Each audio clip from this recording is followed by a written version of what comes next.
हरीश रावत जी का भी बयान इसमें आपने देखा होगा कि हम आकलन नहीं कर पाए निर्दलीय प्रत्याशी को कितने वोट पड़ने वाले। तो वो एक बड़ा नेता जो ये कह रहा है उनको समझ में आ रहा है, पर उन्होंने एक और लाइन बोली कि हमें समझ नहीं आया कि इसके बाद धन कहाँ से आया। तो मैं ये मान के चल रहा हूँ, जो पहले भी आपको याद होगा जब भीरी में आपका और मेरा साक्षात्कार हुआ था, उस दिन भी आपने ये प्रश्न पूछा था कि धन कहाँ से आएगा।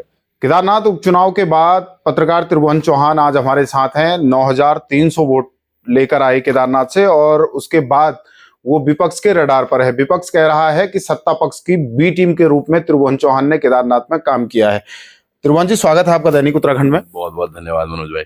9,300 वोट और उसके बाद विपक्ष के रडार पर आप आते हैं कि आपने बीजेपी की बी टीम के रूप में काम किया, क्या कहेंगे? कुछ नहीं जी, खिसियानी बिल्ली खंबा नोचे वो वाला आपने प्रकरण सुना होगा, ये बिल्कुल वैसा ही है। कांग्रेस को चाहिए था कि वो आत्ममंथन करे, चिंतन करे कि कैसे हम यहाँ पर चूके हैं। देखिएगा, पहले अगर मैं बताऊं, मनोज रावत जी जहाँ से उनको टिकट मिली, पहले जब वो चुने गए थे तब दो भाजपा की राजनेता आपस में लड़ रहे थे, आशा नौटियाल और शैला रानी जी। तो उसके बाद इन्हें फायदा मिला। अगला चुनाव हुआ, उसमें भी ये 11-12 हजार वोट लाए, तीसरे नंबर पे आ गए थे। और अब फिर जो चुनाव हुआ, मान के चलो अब तो कम से कम 6,000 की बढ़त इनको मिली है। तो वो 6,000 की बढ़त के साथ एक आकलन ये भी होना चाहिए कि यार हमें ये मिला है तो हम कहीं ना कहीं तो चूके हैं। कि अगर ये बोल रहे हैं कि भैया भाजपा से जो रुष्ट थे लोग, जो नाराज थे, उन्होंने त्रिभुवन चौहान को अगर वोट दिया है, तो आपको ये समझना पड़ेगा कि कांग्रेस पर भरोसा क्यों नहीं जता पा रही है आम आदमी। ये बड़ा प्रश्न है, इस पर चिंतन मनन होना चाहिए। अच्छा, कांग्रेस का कहना है जिस तरीके से केदार घाटी पर नाराजगी थी उस समय, जब विपक्ष का जीतना वहां से जरूरी था, क्योंकि अगर मैं सरकार वहां वो सीट हारती तो उस क्षेत्र का विकास होता। लेकिन आपने जिस तरीके से आप एंट्री करते हैं और वोट काटते हैं, उसको लेकर सवाल है उनका।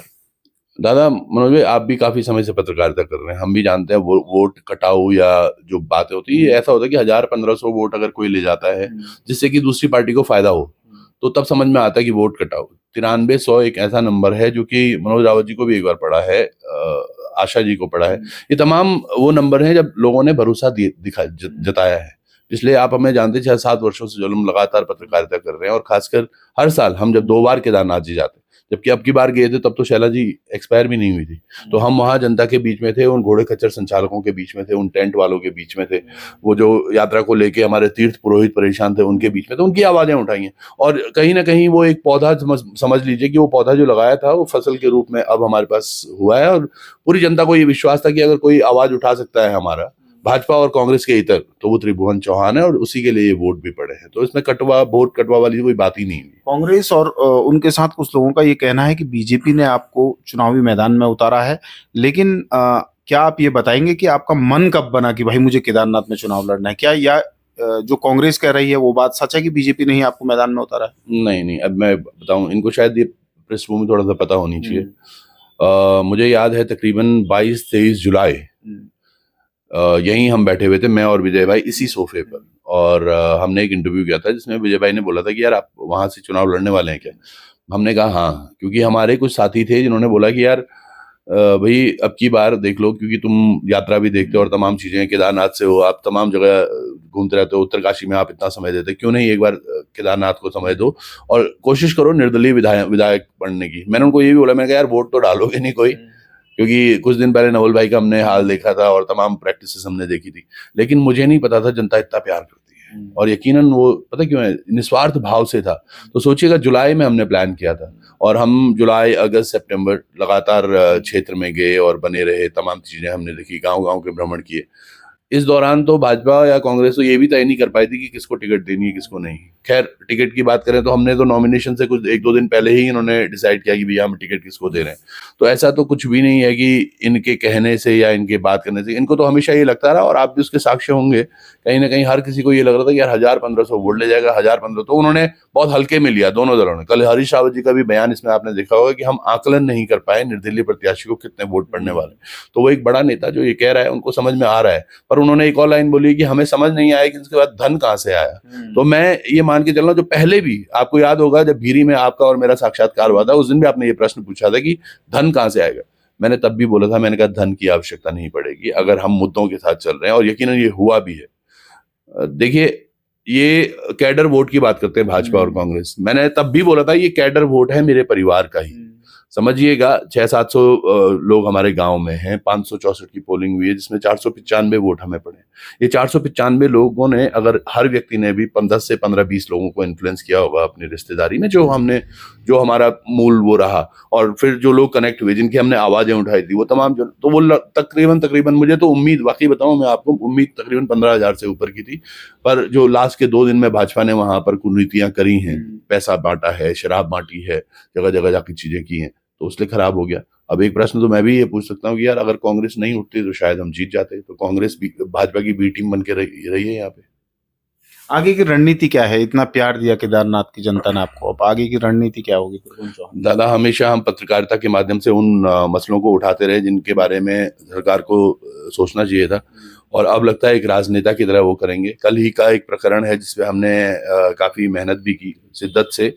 दरअसल क्या हुआ, रुद्रपुर एक गांव है हमारे पास में, वहाँ चारागाह है। चारागाह में पिटकुल अब अतिक्रमण के तरीके से आके वहां पे एक वो पावर हाउस बनाने वाले हैं।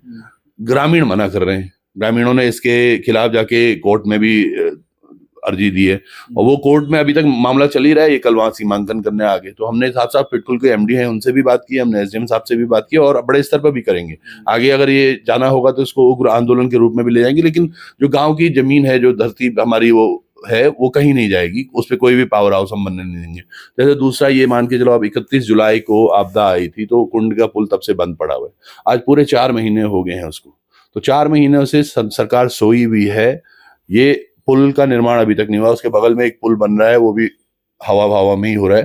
दूसरा, जो नीचे कालीमठ वाला रास्ता है, जो कि विद्यापीठ से होते हुए ऊखीमठ निकलता है, उस रास्ते पर भी आज तक ब्लैक टॉप नहीं हुआ है वो।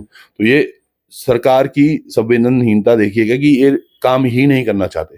ऊपर मुनकट्टा जहां पर टूटा हुआ था, वहां पर आज तक मुनकट्टा में, अब क्योंकि अब तो यात्रा खत्म हो गई, तो उस पर काम क्यों नहीं शुरू हो रहा है? तो उन तमाम चीजों पर कार्रवाई की जाएगी। तल्ला नागपुर की कुछ सड़कों के इन्होंने वादे किए हैं। 600 करोड़ की योजनाओं को धामी जी ने बोला हम काम करेंगे। तो हम एक एक करके उन बिंदुओं को निकालेंगे, और यकीन मानिए 2 साल पहली बार ऐसा होगा। मुझे लगता है कांग्रेस यही विफल रही है कि क्योंकि वो एक अच्छा विपक्ष कभी नहीं बन पाई, और हम एक अच्छे विपक्ष के रूप में भारतीय जनता पार्टी के सामने होंगे। और जो मैंने पहले भी एक बार बोला था कि अभी रोने का कोई फायदा नहीं है, रोना तो अब शुरू होगा, और यकीन ये 2 साल में एक मजबूत विपक्ष केदारनाथ की जनता जरूर देखेगी। 27 का क्या इरादा है, क्या लग रहा है? देखिए दादा, जब हम निकले थे, एक ही निकले थे, 1 से 10 हुए, 10 से 20, 50 हम तमाम युवा साथी जो संघर्षरत थे, और अब वो परिवार 10,000 का हो गया है। तो सोचिएगा, अब तो हमारे पास संगठन भी है, टीम भी है। जो लोग बोलते थे कि भाजपा कांग्रेस 5,000 से शुरू करें, हम तो 10,000 से शुरू करेंगे। तो 27 के लिए मतलब वही है कि हमने उत्तराखंड बचाना है। उसमें केदारनाथ एक पार्ट अभी हमारे हिस्से में है, तो केदारनाथ से शुरुआत करेंगे और पूरे उत्तराखंड में वो लौ जलाएंगे कि हाँ, कुछ करें आगे के लिए। Thank you. दैनिक उत्तराखंड से बात करने के लिए बहुत बहुत धन्यवाद। बहुत बहुत धन्यवाद भाई।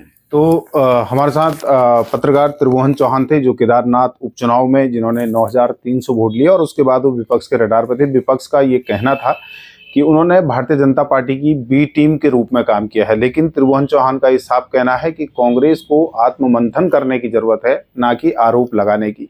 साथ ही उन्होंने ये भी कहा है कि कांग्रेस एक मजबूत विपक्ष के रूप में काम नहीं कर पाई। इसी का परिणाम है कि त्रिभुवन चौहान को मैदान में उतरना पड़ा और इतने वोट वो लाए हैं। उनका ये भी कहना है कि 2027 का जो रण होगा वो बहुत मजबूत रण होगा, क्योंकि पहले वो अकेले थे और आज उनके साथ केदारनाथ की जनता भी है। देहरादून से दैनिक उत्तराखंड के लिए मनोज चौहान।